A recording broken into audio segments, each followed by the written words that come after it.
all charges. The courtroom erupted in a mix of relief and disbelief. The victims and their families found solace in the fact that justice had been served, but the story doesn't end there. The courtroom drama took an unexpected turn when the judge, in an unprecedented move, ordered Franklin's mouth to be taped shut during the sentencing.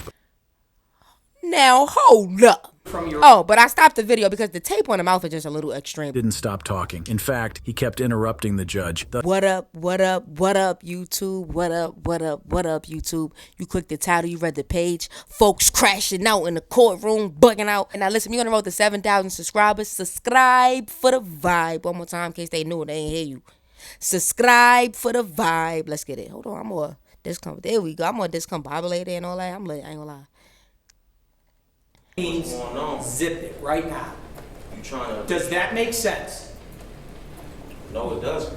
Franklin Williams. First, we delve into the jaw-dropping case of Franklin Williams, a man whose courtroom sentencing took a dramatic turn. In the small town of Cleveland, Ohio, a series of shocking crimes unfolded, leaving the community in disbelief. At the center of it all was Franklin Williams, a man whose actions would forever change the lives of those involved. It all began with a string of armed robberies that terrorized the town. Franklin, known for his cunning and audacity, targeted various establishments, leaving no stone unturned. From convenience stores to banks, he struck fear into the hearts of innocent bystanders. But Franklin's criminal activities didn't stop there. As the investigation deepened, it was revealed that he was also involved in a vast drug trafficking network. His connections reached far and wide, making him a formidable force in the criminal underworld. The charges against Franklin were numerous and severe. He faced counts of armed robbery, drug trafficking, and conspiracy to commit heinous crimes. The evidence against him was overwhelming, leaving little room for doubt. As the trial began, the courtroom was filled with anticipation.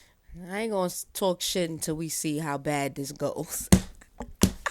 We gonna sit back, relax for a minute. The prosecution presented a compelling case, meticulously laying out the evidence against Franklin. Witnesses took the stand, recounting their terrifying encounters with the defendant. The jury listened intently, fully aware of the gravity of the charges. Throughout the trial, Franklin maintained a stoic demeanor, seemingly unfazed by the mounting evidence against him. His defense team, however, fought tooth and nail to cast doubt on the prosecution's case. They argued that Franklin was merely a pawn in a larger criminal enterprise, manipulated by more powerful individuals. But the prosecution was relentless, presenting airtight evidence that linked Franklin directly to the crimes. Surveillance footage, eyewitness testimonies, and intercepted communications painted a damning picture of his involvement. The drama and commotion in the courtroom were palpable. Emotions ran high as the victims bravely shared their harrowing experiences, their voices trembling with fear and anger. The families of the victims, desperate for justice, watched with bated breath, hoping for closure. As the trial reached its climax, the judge delivered a scathing indictment of Franklin's actions. The severity of his crimes could not be ignored, and the judge made it clear that he would face the full weight of the law. Finally, the jury reached a verdict. Franklin Williams was found guilty. He looked guilty. I ain't want to say nothing, but it looked guilty. Guilty on all charges. The courtroom erupted in a mix of relief and disbelief. The victims and their families found solace in the fact that justice had been served, but the story doesn't end there. The courtroom drama took an unexpected turn when the judge, in an unprecedented move, ordered Franklin's mouth to be taped shut during the sentencing. Now, hold up.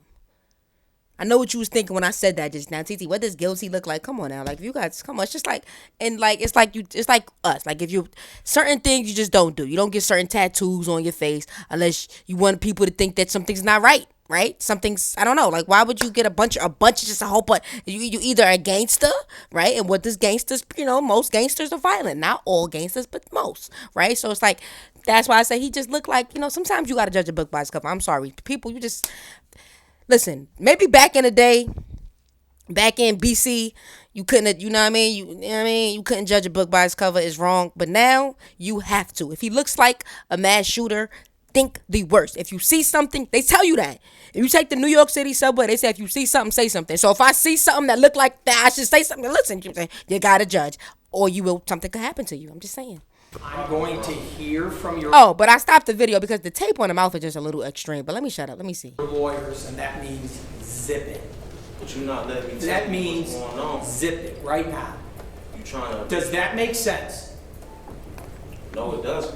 But Franklin didn't stop talking. In fact, he kept interrupting the judge, thus causing the judge to gag him. I'm gonna tape it, and then I'll unzip it when I want you to talk. This shocking act of control and punishment left everyone in the courtroom stunned. As news of the incident spread, media outlets across the nation picked up the story, thrusting Franklin Williams into the spotlight. The courtroom footage went viral, capturing the attention of millions and sparking a national conversation about the rights of defendants and the role of the justice system. The judge orders the court officials to legal experts weighed in on the matter, offering differing opinions on the judge's decision. Some argued that the extreme measure was necessary to maintain order and prevent further disruptions, while others condemned it as a violation of Franklin's rights and a breach of courtroom decorum. The judge, in response to the public outcry, defended his actions, stating that while the decision may have been unconventional, it was within his authority to ensure a fair and orderly trial. He cited legal precedent to support his position, emphasizing that the primary goal was to uphold the integrity of the judicial process. However, critics of the judge's decision pointed out that there are alternative methods to maintain decorum in the courtroom without resorting to such extreme measures. They argued that the incident undermined the principles of fairness and impartiality that are the foundation of the justice system. In the aftermath of the controversial sentencing, Franklin Williams's case became a rallying point for activists and advocates who sought to shed light on the flaws within the criminal justice system. They argued that the incident highlighted the need for reforms to ensure that defendants are treated with dignity and respect, regardless of the severity of their crimes. As the dust settled, Franklin Williams began serving his sentence, a staggering 33 years behind bars. The severity of the punishment reflected the gravity of his crimes and the court's determination to send a strong message to would-be offenders. While the controversy surrounding the taping incident eventually subsided, the case of Franklin Williams continues to serve as a reminder of the complexities and challenges inherent in the criminal. My bad, y'all. My dog just came in.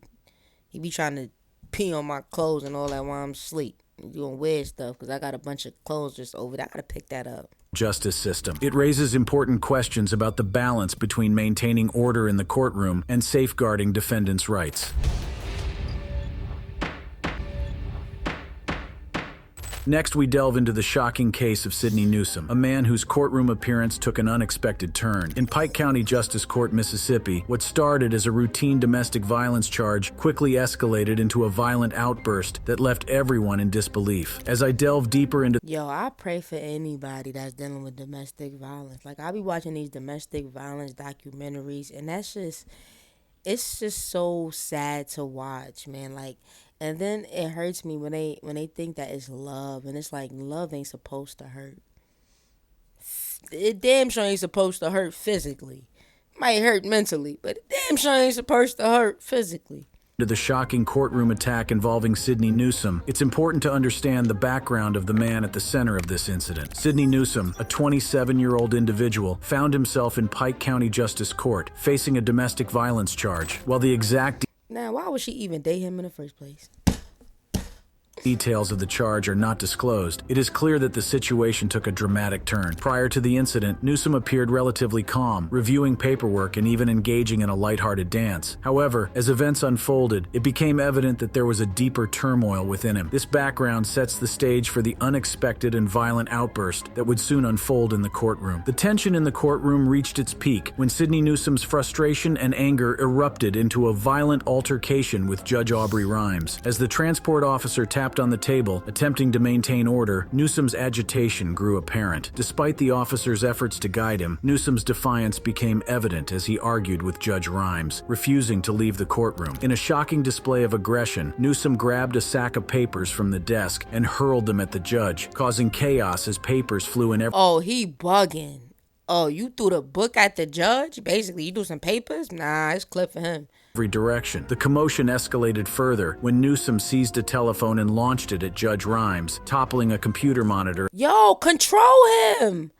Mace him. Like, what's happening? He is out of control. Look at this. She can't even control him.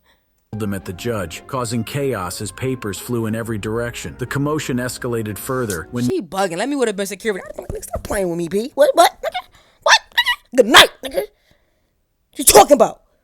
But she over there struggling and all that. She don't know. Newsom seized a telephone and launched it at Judge Rhimes, toppling a computer monitor in the process. It was at this moment that Judge Rhimes, determined to regain control, took matters into his own hands. With remarkable strength and authority, he single-handedly pinned Newsom onto the desk, bringing a That is a damn shame that the judge had to come in. Like, it's supposed to be a whole lot. I'm screaming. temporary halt to the chaos. The unexpected altercation between Sidney Newsom and Judge Aubrey Rhimes left everyone in the courtroom stunned and served as a stark reminder of the unpredictable nature of legal proceedings. Amidst the chaos of the courtroom altercation, Newsom's family members, his mother and brother, entered the scene, adding another layer of drama to the already intense situation. As Newsom briefly stepped towards them, the transport officer motioned him back in line, attempting to restore order. However, the presence of his family seemed to further fuel Newsom's defiance. While it remains unclear whether his brother's intentions were to assist the judge or exacerbate the situation, he also got involved in the altercation. As the courtroom descended into chaos, the intervention of transport officials became crucial in restoring order and removing Sidney Newsom from the premises. In response to the escalating situation, 4 additional transport officials swiftly streamed into the courtroom, providing much-needed backup. Working together, they attempted to regain control over Newsom, who continued to resist their efforts. Eventually, after a struggle, one of the transport officials managed to lead Newsom out of the room, bringing an end to the violent episode. The removal of Newsom from the courtroom marked a turning point, allowing the proceedings to resume and the chaos to subside. The intervention of the transport officials played a crucial role in restoring order and ensuring the safety of all individuals present in the courtroom. In the aftermath of the shocking courtroom altercation, the repercussions for Sidney Newsom were swift and severe. Newsom faced an additional charge of contempt of court, adding to the gravity of his actions. This charge highlighted the serious disregard he displayed towards the authority of the court and the disruption he caused during the proceedings. As a consequence, Newsom was sentenced to serve 48 hours in jail, a punishment that reflected the severity of his behavior. The court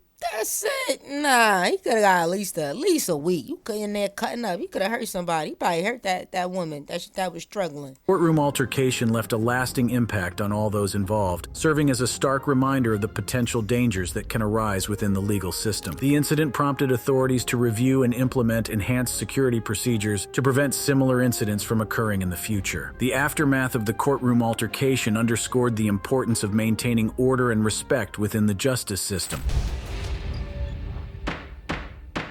Next, we delve into the chilling case of Tristan Laro, a man who made headlines for the unthinkable act of murdering his wife. In the quiet town of Cedar City, Utah, a seemingly ordinary couple, Tristan Laro and his wife Misty, lived a life that would soon be shattered by tragedy. The events that unfolded leading up to Tristan Laro's guilty plea for the murder of his wife were nothing short of shocking. It all began on a fateful day when an argument between Tristan and Misty escalated to a level no one He is cutting up in there.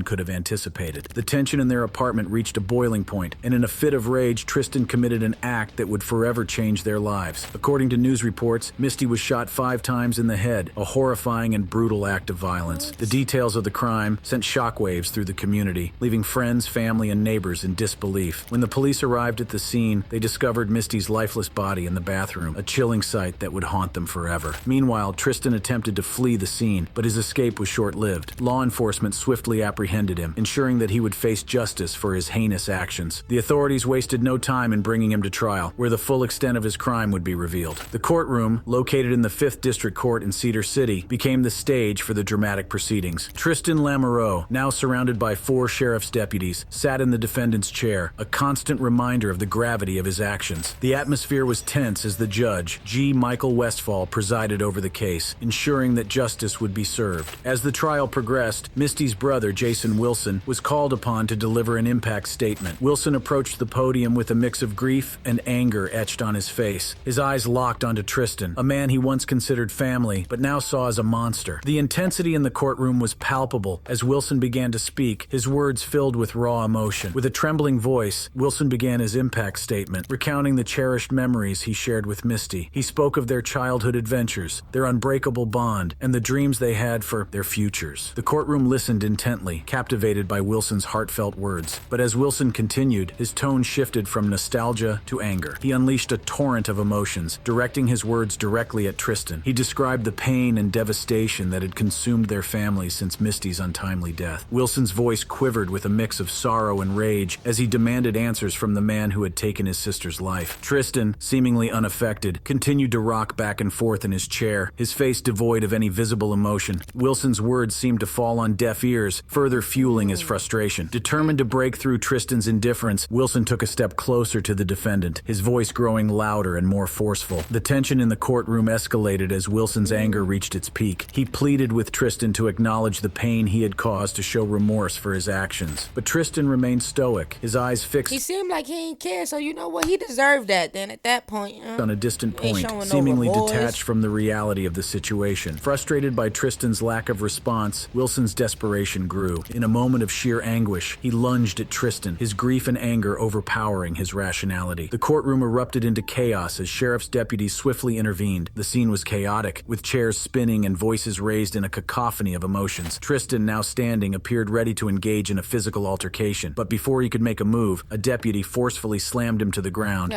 Yeah, deputy, because that deputy felt his pain. He like, listen, you can't get him, so I got him. I got you. I'm going to get him. Get down.